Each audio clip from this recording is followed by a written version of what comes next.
Soyez bénis et bienvenue sur ma page, mes frères et sœurs en Christ. Aujourd'hui, on va parler comment avoir une amitié selon la volonté de Dieu.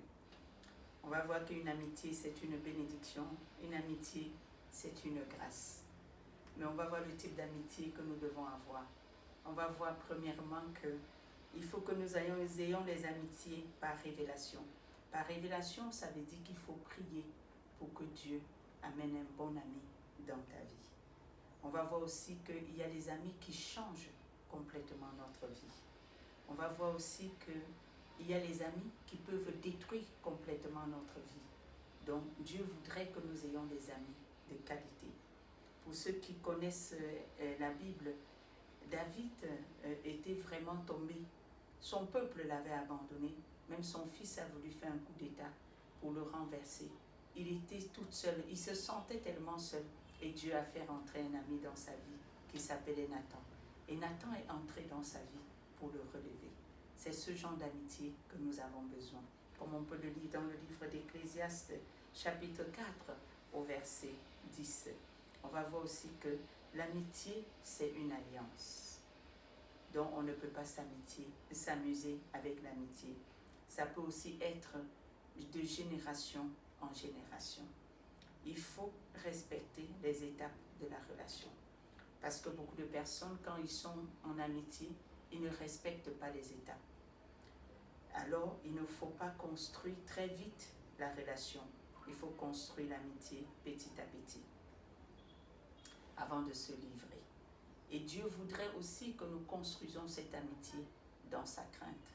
Donc, tu ne saurais avoir l'amitié avec quelqu'un qui n'est pas dans la crainte de l'Éternel. Ça ne marchera pas.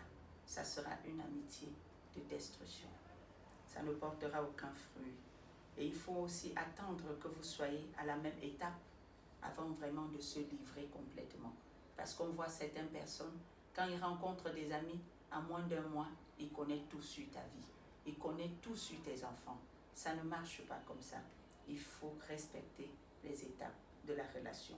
On va voir la clé de la communication pendant cette bonne relation que Dieu voudrait que nous ayons.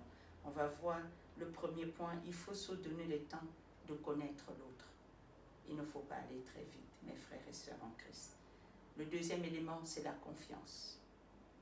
L'élément essentiel dans une relation durable. On a dit que Dieu voudrait que nous ayons des relations, des amitiés de génération en génération. Donc une relation durable doit être basée sur la confiance. On va voir le troisième élément. Il faut apprendre à comprendre l'autre et se mettre toujours à la place de l'autre.